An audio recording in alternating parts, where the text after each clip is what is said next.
केंद्रातल्या मोदी सरकारनं गुरुवारी 16 एप्रिलला लोकसभेत 3 विधेयकं आणली होती. विधेयकं होती संसदेतलं महिला आरक्षण आणि डिलिमिटेशन संदर्भातली. सरकारला 2029च्या लोकसभा निवडणुकीआधी देशात मतदारांची पुनर्रचना करायची आहे. पण हे करण्यासाठी आधी जनगणना होऊ द्यावी लागेल. ही संपूर्ण प्रोसेस पुढच्या 3 वर्षात होणं अवघड आहे. त्यामुळे महिला आरक्षण लागू करण्याच्या आडून देशात 2011च्या जनगणनेआधारे डिलिमिटेशन करण्याचा सरकारचा प्लॅन आहे. त्यासाठी ही 3 विधेयकं संसदेत आणण्यात आली होती. या विधेयकांवर 16 आणि 17 एप्रिलला लोकसभेत जोरदार चर्चा झाली. पंतप्रधान नरेंद्र मोदी, गृहमंत्री अमित शहा, विरोधी पक्षनेते राहुल गांधी यांची भाषणंही झाली. 2 दिवस चर्चा झाल्यानंतर शुक्रवारी संध्याकाळी लोकसभेत मतदान झालं. मतदानाच्या वेळी मोठा ड्रामा झाला. मोदी सरकारनं आणलेलं हे विधेयक लोकसभेत 2/3 बहुमत घेण्यात अपयशी ठरलं. खरं तर एनडीएकडे लोकसभेत बहुमत आहे, त्यामुळे हे विधेयक पास न होणं हा सरकारसाठी मोठा धक्का मानला जातोय. गेल्या 12 वर्षातला मोदी सरकारचा पहिलाच पराभव असल्यामुळे तो जास्त जिवारी लागणार आहे. त्यामुळे लोकसभेत मतदानावेळी गेम कसा फिरला असे प्रश्न विचारले जात आहेत. पण शुक्रवारी दिवसभर लोकसभेत नक्की काय घडलं? सरकारने आणलेली विधेयकं लोकसभेत पास का होऊ शकले नाहीत? संसदेत सरकारचा गेम कसा झाला पाहूयात या व्हिडिओमधून. तर नमस्कार मंडळी. सगळ्यात आधी शुक्रवारी दिवसभर लोकसभेत काय झालं ते पाहू. लोकसभेत शुक्रवारी दिवसभर या विधेयकांवर वेगवेगळ्या पक्षांच्या नेत्यांची भाषणं झाली. दुपारी 2 वाजताच्या सुमारास विरोधी पक्षनेते राहुल गांधी यांचं भाषण झालं. यावेळी बोलताना त्यांनी सरकारवर टीका करत हे सरकार भित्र असल्याचं म्हणलं. राहुल गांधी म्हणाले, देशाच्या राजकारणात जे काही घडत आहे त्यामुळे सरकार घाबरलं आहे. सत्ता कमकुवत व्हायला लागलीय. म्हणूनच हे सरकार निवडणुकीचा नकाशा बदलण्याचा प्रयत्न करतंय. पण आम्ही तुम्हाला तसं करू देणार नाही. सर्व विरोधी पक्ष तुमचा हा प्रयत्न हाडून पाडतील, असं राहुल गांधी म्हणाले. राहुल गांधी यांच्यानंतर अनेक नेत्यांची भाषणं झाली. सुरुवातीला मतदान दुपारी 4 वाजता होईल असं म्हटलं जात होतं, पण नेत्यांच्या भाषणांमुळे ही वेळ लांबली. अखेर संध्याकाळी 6 वाजताच्या सुमारास गृहमंत्री अमित शहा यांच्या भाषणाला सुरुवात झाली. अमित शहा यांनी आपल्या भाषणात या विधेयकाचा विरोध करणाऱ्यांवर जोरदार टीका केली. जर ही विधेयकं मंजूर झाली नाहीत तर त्याची जबाबदारी विरोधी पक्षावर असेल, असं अमित शहा म्हणाले. शहा यांनी जवळपास 1 तास भाषण केलं.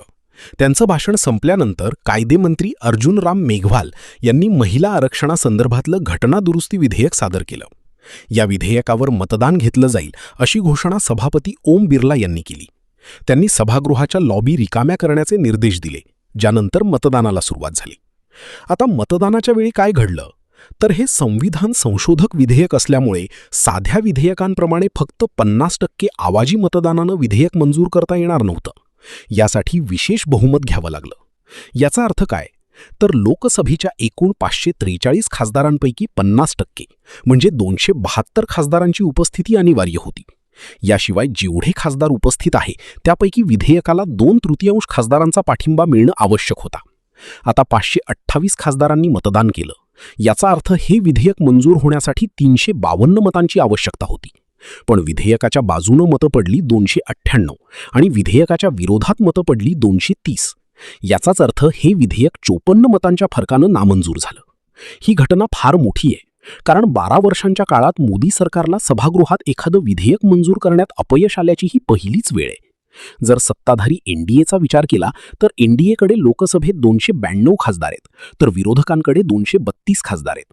म्हणजे झालं काय तर सत्ताधारी एनडीएला त्यांच्या संख्याबळापेक्षा 6 जास्तीची मतं मिळाली आहेत. म्हणजेच विरोधी पक्षातल्या 6 खासदारांनी एनडीएच्या बाजूनं मतदान केलंय. दुसरीकडे इंडिया आघाडीला त्यांच्या संख्याबळापेक्षा 2 खासदारांची मतं कमी मिळाली. तसं पाहिलं तर लोकसभेत एकूण 3 विधेयकं सादर होणार होती. पहिलं विधेयक महिला आरक्षण विधेयक, दुसरं विधेयक डिलिमिटेशनचं आणि तिसरं विधेयक केंद्रशासित प्रदेश कायदे सुधारणा विधेयक होतं. मात्र पहिलं विधेयकच नामंजूर झाल्यामुळे पुढची 2ही विधेयकं सभागृहात सादर करण्यात आली नाहीत. ही 3ही विधेयकं एकमेकांशी संबंधित असल्यामुळे त्यांच्यावर मतदान करण्याची आवश्यकता नाही, हे कारण देत सरकारनं या विधेयकांवर मतदान घेण्यास नकार दिला. दरम्यान हे विधेयक नामंजूर झाल्यानंतर काँग्रेसचे खासदार आणि लोकसभेचे विरोधी पक्षनेते राहुल गांधी यांनी माध्यमांना प्रतिक्रिया दिली. निवडणूक संरचना बदलण्याचा सरकारचा प्रयत्न होता, तो आम्ही हाडून पाडलाय. आता मी पंतप्रधान मोदींना सांगू इच्छितो की 2023चं महिला आरक्षण विधेयक मांडा. त्याची अंमलबजावणी आजपासून करा. त्याला सगळे विरोधी पक्ष 100% पाठिंबा देतील, असं राहुल गांधी म्हणाले. तर खासदार प्रियंका गांधी यांनी सुद्धा हे विधेयक नामंजूर झाल्याबद्दल खासदारांचे आभार मानले. महिला आरक्षणाला अशा प्रकारे परिसीमानासोबत जोडणं, ज्यामध्ये ओबीसींचा समावेश नाही, अशा जुन्या आरक्षणावर आधारित हे विधेयक संमत होणं शक्यच नव्हतं. हा भारताच्या लोकशाहीचा आणि अखंडतेचा सगळ्यात मोठा विजय असल्याची प्रतिक्रिया प्रियंका गांधींनी दिलीय. या विधेयकाला दक्षिणेतल्या राज्यांचा सगळ्यात जास्त विरोध होता. परिसीमन विधेयकामुळे उत्तर भारताच्या तुलनेत दक्षिणेतल्या राज्यांना कमी प्रतिनिधित्व मिळून त्यांच्यावर अन्याय होत असल्याचं दक्षिणेतल्या राज्यांचं म्हणणं होतं. हे विधेयक नामंजूर झाल्यानंतर तमिळनाडूचे मुख्यमंत्री के स्टॅलिन यांनी यावर प्रतिक्रिया दिली. हा केंद्र सरकारचा मोठा पराभव आहे. आता 23 एप्रिलला आम्ही दिल्लीचा अहंकार आणि त्यांना साथ देणाऱ्या गुलामांचा पराभव करू, असं म्हणत तमिळनाडू विधानसभेत सुद्धा आपलाच विजय निश्चित असल्याचा विश्वास स्टॅलिन. काँग्रेससोबत विरोधी पक्ष महिला आरक्षणाला विरोध करत असल्याचं सत्ताधाऱ्यांचं म्हणणं आहे. भाजप आणि इंडियाच्या सगळ्या पक्षांचे खासदार शनिवारपासून इंडिया आघाडीच्या खासदारांच्या घराबाहेर आंदोलन करणार असल्याचं सुद्धा सांगितलं जात आहे. आता हे विधेयक मंजूर न झाल्यामुळे 2019च्या निवडणुकांवरती काय परिणाम होईल? तर 2019च्या लोकसभा निवडणुका सध्याच्या म्हणजेच 543 जागांसाठीच होतील. म्हणजेच मतदारसंघांची पुनर्रचना होणार नाही आणि लोकसभेच्या जागांची संख्याही वाढणार नाही. याचा अर्थ 33% महिला आरक्षणही लागू होणार नाही. सरकारचं म्हणणं होतं की जर विधेयक मंजूर झालं तर आरक्षणाच्या तरतुदी 2029 पासूनच लागू होऊ शकतील. पण आता हे शक्य नाही. आता नवी जनगणना होऊ द्यावी लागेल. त्यानंतर डिलिमिटेशन होईल, ज्यानंतरच महिला आरक्षण लागू केलं जाईल. मुळात मोदी सरकारने ऐतिहासिक विधेयक म्हणत ही तिन्ही विधेयकं लोकसभेत आणली होती. पण ही विधेयकं मंजूर न झाल्यामुळे गेल्या 12 वर्षातला मोदी सरकारचा हा सगळ्यात मोठा आणि ऐतिहासिक पराभव असल्याचं आता म्हणलं जात आहे. पण लोकसभेत घडलेल्या सगळ्या घडामोडींबद्दल तुम्हाला काय वाटतं? तुमची मतं आणि प्रतिक्रिया कमेंट करून नक्की सांगा. आणि माहितीपूर्ण व्हिडिओज पाहण्यासाठी बोल मंडळी या न्यूज चॅनलला सबस्क्राईब करायला विसरू नका.